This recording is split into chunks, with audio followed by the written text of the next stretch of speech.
my heart, that's ministry. You just lay down your life for your friends. That's all. And it's no sacrifice because you understand the goal is eternal. You're back to verse 10. Isn't this what love is all about? Isn't this what God calls the servant to love his people to the point where he just gives away all of his energies and his time for the purpose of communicating the things of God to them and seeing them strengthened and build up in the Lord? I mean, that's what it's all about. That's all there is for life, nothing else. God so loved that he what? That he gave, and anything less than that isn't love. There are the givers and the takers in the world. The true lovers are the givers, not the takers. And ministry is all about giving and giving and giving to meet needs. Paul says to the Thessalonians that wonderful, wonderful testimony of his affection for them, that he treated them like a nursing mother cherishes her children. What devotion. 1 Thessalonians 2, verses 7 and following. We were affectionately desirous of you, willing to have imparted unto you not the gospel of God only, but our own souls, because you were dear to us. And so remember that our labor and our travail was day and night. We worked and worked and worked on your behalf. We exhorted, we encouraged, we charged every one of you that you would walk worthy of God. And we gave our life to that, he says. And even he did his own work to earn his own living. There was Epaphroditus, chapter 2, who nearly died in the service of God's people. He gave himself so strenuously to service that Paul says he was near unto death, but God had mercy on him.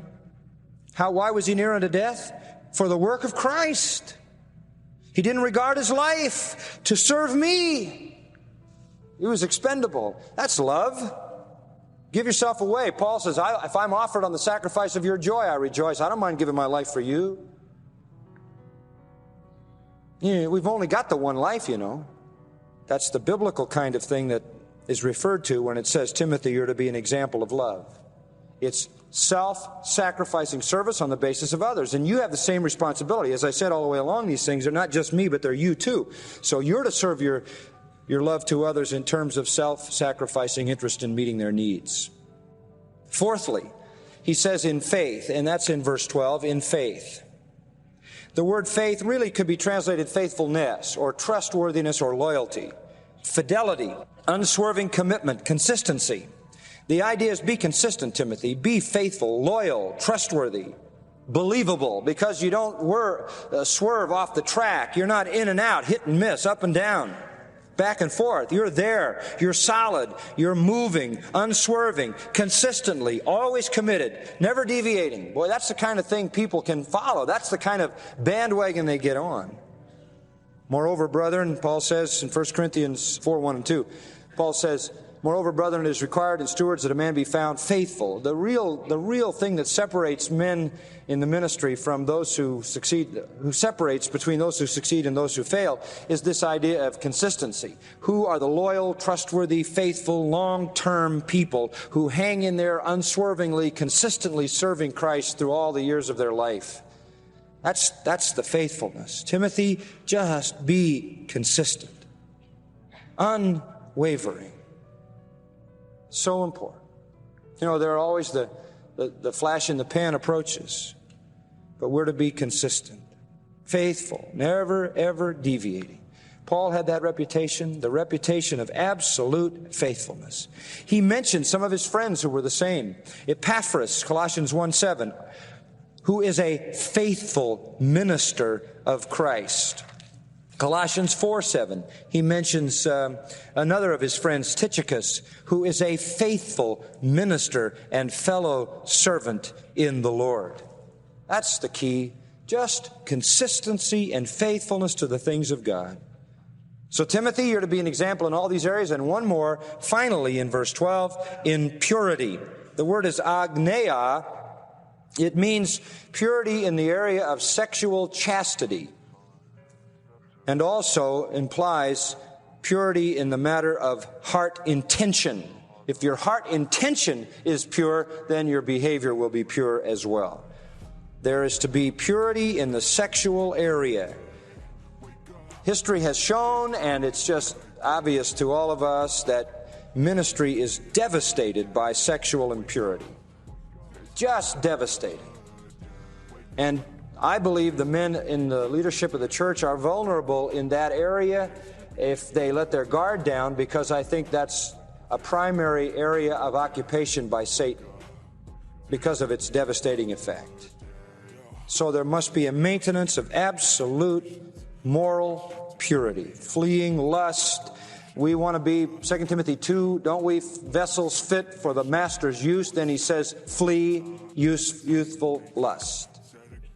Now let me sum this up. Listen carefully. If a person, to be an excellent minister of Jesus Christ, is to be a model of virtue in speech, lifestyle, sacrificial love, trustworthiness, and moral purity, then listen carefully. Anybody who isn't a model in those things has no business being in the position of spiritual leadership. Why? Because if he lives at a lower level, that's where he sets the standard.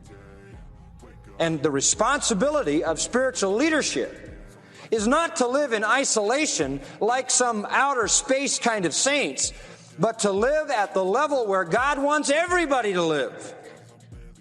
And the standard has to be maintained. Now, how can you do that? How can we change what's going on in our country? Well, I think several things. One, men who are disqualified ought to get out of the ministry and do something else. Maybe God will bless them and use them even more if they don't try to be hypocritical. I'm sure he would. Two, we need to pull together pastors from all around the world and reinforce to them these truths. We got to police the movement. Somebody has to do it. We have to get control of this thing. And so that means two things. We've got to demand that men who aren't qualified get out. And then we've got to call the men who are qualified to stay pure. We've got to get these guys together and set the standard, whether personally in counseling with them or preaching these things to them or giving tapes to them. We've got to keep setting that standard up. And then the third thing is we've got to train a whole new generation of young people who are totally committed to these standards. I'm not willing to accept a lower standard, and I don't think you are either. And I know the Lord isn't.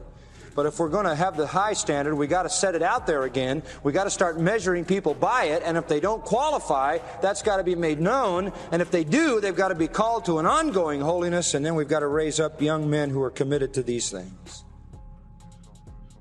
We do have to police the movement, folks. We should be as eager to put the wrong person out as we are to get the right person in, right? Well, let's bow in prayer. Father, there's no intention in our hearts, and you know that,